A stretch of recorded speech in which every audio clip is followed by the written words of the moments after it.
اپنے دل کی خوب حفاظت کر، کیونکہ زندگی کا سرچشمہ وہی ہے۔ ہم اس سے کیا سیکھتے ہیں؟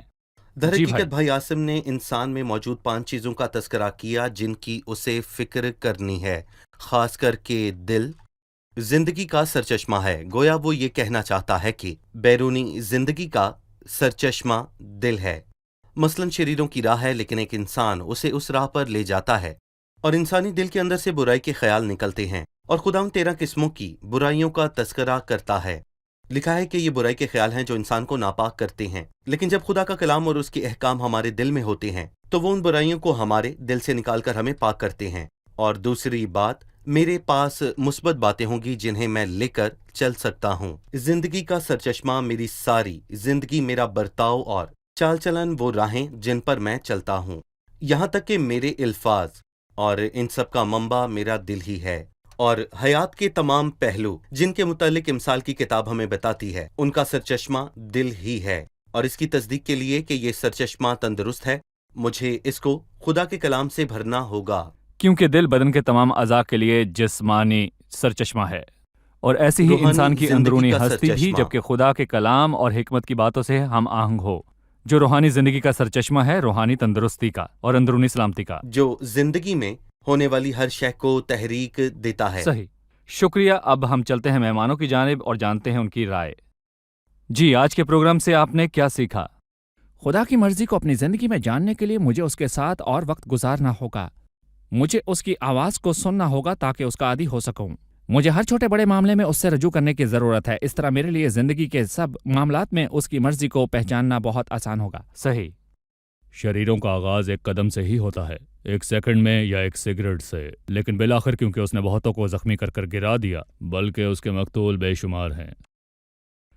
اگر والدین کی زندگی کا عمل ہونا کے وقت بچوں کو حکم دینے والے ہوں تو اچھا ہے، جہاں انہیں اپنے والدین کے اندر اچھے نمونے دکھائی دیں۔ مجھے یہ بات پسند آئی کہ بائبل دلوں کی فکر کرتی ہے، جو زندگی کا سرچشمہ ہے۔ لہٰذا ہمارے معاشرے میں جہاں ہم ظاہری خوبصورتی کے متعلق بہت ساری باتیں کرتے ہیں، لیکن بائبل مقدس ہمیں بتاتی ہے کہ بنیاد جو ہے وہ صرف دل ہے، اصلی چیز یعنی جوہر ہے۔ داؤد نے سلیمان کو حکم دیا کہ خداوند کے کلام کے تابع رہے، اس سے پیشتر کہ وہ اسے خداوند کے گھر کو تعمیر کرنے کا حکم دیتا۔ ایک راست باز زندگی گزارنے کے لیے مجھے خدا کے کلام کو اپنے دل میں رکھنا ہے۔ صحیح، شکریہ۔ خداوند آپ کو برکت دے۔ خادمین کا بھی شکریہ۔ خداوند کے فضل سے اگلی قسط میں آپ سے پھر ملاقات ہوگی۔